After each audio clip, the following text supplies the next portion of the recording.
जय योगेश्वर दोस्तों। आज से हम श्रीमद् भगवद गीता का ज्ञान हमारी नई सीरीज से आप तक रखेंगे, तो हमारे चैनल के साथ जुड़े रहिए। जय योगेश्वर। श्रीमद् भगवद गीता गीता महात्म्य अध्याय 2। श्री भगवान कहते हैं, प्रिय, अब दूसरे अध्याय के महात्म्य बतलाता हूँ। दक्षिण दिशा में वेदवेत्ता ब्राह्मणों के पुरंदरपुर नामक नगर में देव शर्मा नामक एक विद्वान ब्राह्मण रहता था। वह अतिथियों की सेवा करने वाला, स्वाध्यायशील, वेदशास्त्रों का विशेषज्ञ, यज्ञों का अनुष्ठान करने वाला और तपस्वियों के सदा ही प्रिय था। उसने उत्तम द्रव्यों के द्वारा अग्नि में हवन करके दीर्घकाल तक देवताओं को तृप्त किया, किंतु उस धर्मात्मा ब्राह्मण को कभी सदा रहने वाली शांति नहीं मिली। वे परम कल्याणमय तत्व का ज्ञान प्राप्त करने की इच्छा से प्रतिदिन प्रचुर सामग्रियों के द्वारा सत्य संकल्प वाले तपस्वियों की सेवा करने लगा। एक दिन इस प्रकार शुभ आचरण करते हुए उसके समक्ष एक त्यागी संत प्रकट हुए। वे पूर्ण अनुभवी, शांतचित्त थे। निरंतर परमात्मा के चिंतन में संलग्न होकर वे सदा आनंद विभोर रहते थे।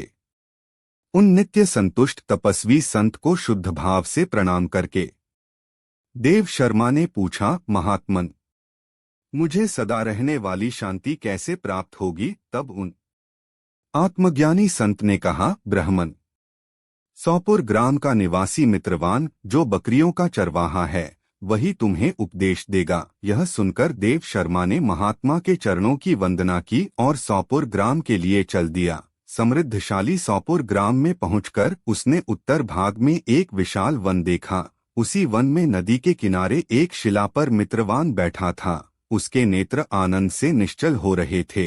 वह अपलक दृष्टि से देख रहा था। वह स्थान आपस का स्वाभाविक वैर छोड़कर एकत्रित हुए परस्पर विरोधी जंतुओं से घिरा था। जहां उद्यान में मंद मंद वायु चल रही थी, मृगों के झुंड शांत भाव से बैठे थे और मित्रवान दया से भरी हुई आनंद विभोर दृष्टि से पृथ्वी पर मानो अमृत छिड़क रहा था। इस रूप में उसे देखकर देव शर्मा का मन प्रसन्न हो गया। वे उत्सुक होकर बड़ी विनय के साथ मित्रवान के पास गया। मित्रवान ने भी अपने मस्तक को झुकाकर देव शर्मा का सत्कार किया। तदंतर विद्वान ब्राह्मण देव शर्मा अनन्य चित्त से मित्रवान के समीप गया और जब उसके ध्यान का समय समाप्त हो गया, तब देव शर्मा ने पूछा, महाभाग, मैं आत्मा का ज्ञान प्राप्त करना चाहता हूँ। मेरे इस मनोरथ की पूर्ति के लिए मुझे किसी उपाय का उपदेश कीजिए, जिसके द्वारा परम सिद्धि की प्राप्ति हो सके। देव शर्मा की बात सुनकर एक क्षण तक कुछ विचार करने के बाद मित्रवान ने कहा, है महानुभाव, एक समय की बात है, मैं वन के भीतर बकरियों की रक्षा कर रहा था। इतने में ही एक भयंकर बाघ पर मेरी दृष्टि पड़ी, जो मानो सबको खा लेना चाहता था। मैं मृत्यु से डरता था, इसलिए बाघ को आते देख बकरियों के झुंड को आगे करके वहां से भाग चला। किंतु एक बकरी तुरंत ही सारा भय छोड़कर नदी के किनारे उस बाघ के पास चली गई। फिर तो बाघ भी द्वेष छोड़कर चुपचाप खड़ा हो गया। बाघ को इस अवस्था में देखकर बकरी बोली, बाघ, तुम्हें तो उत्तम भोजन प्राप्त हुआ है। मेरे शरीर से मांस निकालकर प्रेम पूर्वक खाओ न। तुम इतनी देर से खड़े क्यों हो? तुम्हारे मन में मुझे खाने का विचार क्यों नहीं हो रहा है? बाघ बोला, बकरी, इस स्थान पर आते ही मेरे मन से द्वेष का भाव निकल गया। भूख प्यास भी मिट गई, इसलिए पास आने पर भी अब मैं तुझे खाना नहीं चाहता। तब बकरी बोली, यह न जाने मैं कैसे निर्भय हो गई हूँ। यदि तुम जानते हो तो बताओ, इसका क्या कारण हो सकता है? बाघ ने कहा, है मैं भी नहीं जानता। वही सामने एक वृक्ष की शाखा पर एक बंदर था। चलो सामने उस वृक्ष पर बैठे बंदर से पूछते हैं। ऐसा निश्चय करके वे दोनों वहां से चल दिए। उन दोनों के स्वभाव में यह विचित्र परिवर्तन देखकर मैं बहुत विस्मय में पड़ा गया। इतने में उन्होंने उस बंदर से प्रश्न किया।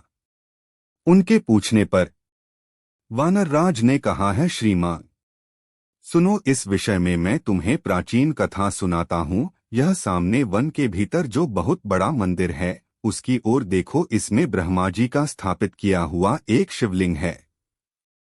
पूर्वकाल में यहाँ सुकर्मा नामक एक बुद्धिमान ब्राह्मण रहते थे, जो तपस्या में संलग्न होकर इस मंदिर में उपासना करते थे।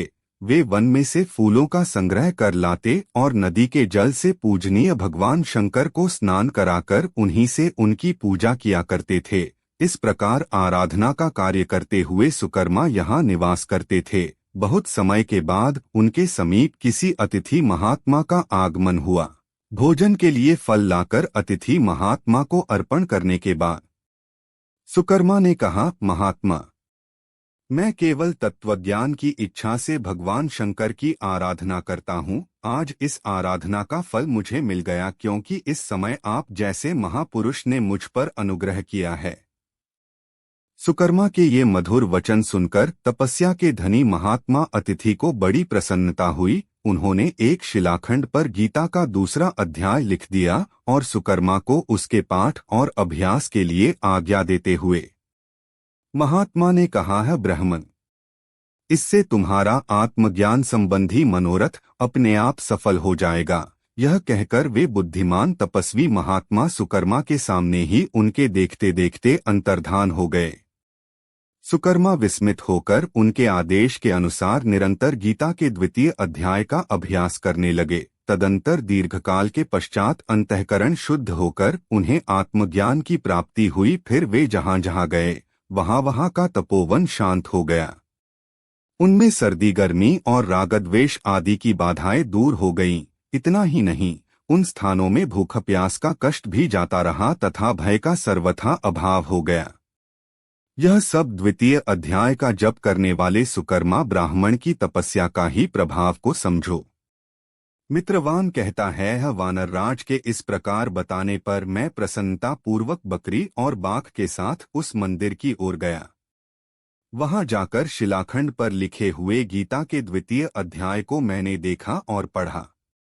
उसी का अध्ययन करने से मैंने तपस्या का पार पा लिया है। आथ भद्र पुरुष, तुम भी सदा द्वितीय अध्याय का ही अध्ययन किया करो। ऐसा करने पर मुक्ति तुमसे दूर नहीं रहेगी। श्री भगवान कहते हैं, प्रिय मित्रवान के इस प्रकार आदेश देने पर देव शर्मा ने उसका पूजन किया और उसे प्रणाम करके पुरंदरपुर की राह ली।